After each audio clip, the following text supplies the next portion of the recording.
শতকরা প্রায় ৮৫% সময় শিশু যৌন নির্যাতনকারীরা হয় আত্মীয়, বন্ধু, প্রতিবেশী কিংবা পরিবারের বিশ্বস্ত কেউ। ইউনিসেফ বলছে পৃথিবীতে প্রতি ৮ জনে একজন নারী ১৮ বছর হওয়ার আগেই যৌন সহিংসতার শিকার হন। আর সবচেয়ে ভয়ঙ্কর ব্যাপারটা কি জানেন?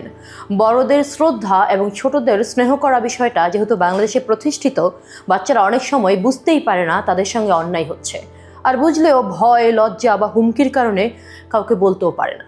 এই কারণেই শিশুরা সবচেয়ে সহজ টার্গেট।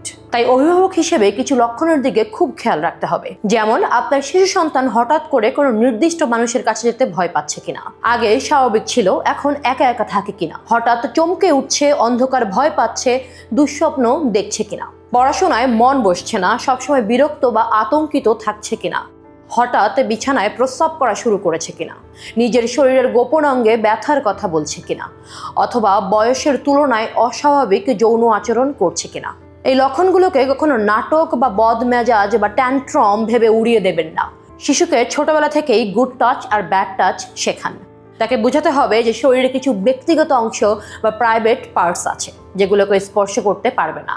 কেউ যদি এমনভাবে ছোঁয়ার চেষ্টা করে যাতে তার অস্বস্তি লাগে, তাহলে সঙ্গে সঙ্গে না বলবে, সেখান থেকে সরে যাবে, চিৎকার করবে এবং বাবা মাকে জানাবে। শিশুর সাথে একা সময় কাটাতে চাওয়া যে কোনো ব্যক্তির বিষয়ে সাবধান থাকতে হবে। এমনকি অভিভাবক ছাড়া শিশুর পছন্দের মানুষের সাথেও একা বাইরে ঘুরতে যেতে দেওয়া যাবে না। শিশুকে ভয় পাইয়ে না দিয়ে সচেতন করতে হবে, যেন সে জানে আমি কিছু বললে আমার মা বাবা আমাকে বকবে না, বিশ্বাস করবে। যদি কোনো অনাকাঙ্ক্ষিত ঘটনা ঘটে যায়, সেক্ষেত্রে শিশুকে আশ্বস্ত করতে হবে যে সে এই ঘটনার জন্য কোনোভাবেই দায়ী নয় এবং নিপীড়নকারী ব্যক্তির এমন আচরণ গ্রহণযোগ্য নয় একদমই। পরিবারের অন্য সদস্য বা পরিচিতদের নিপীড়নকারী ব্যক্তি সম্পর্কে জানাতে হবে, যেন তারা নিজ নিজ সন্তানদের নিয়ে সতর্ক থাকতে পারেন। শিশু কোথায় যাচ্ছে, কার সঙ্গে আছে, এইসব ব্যাপারে সচেতন থাকুন।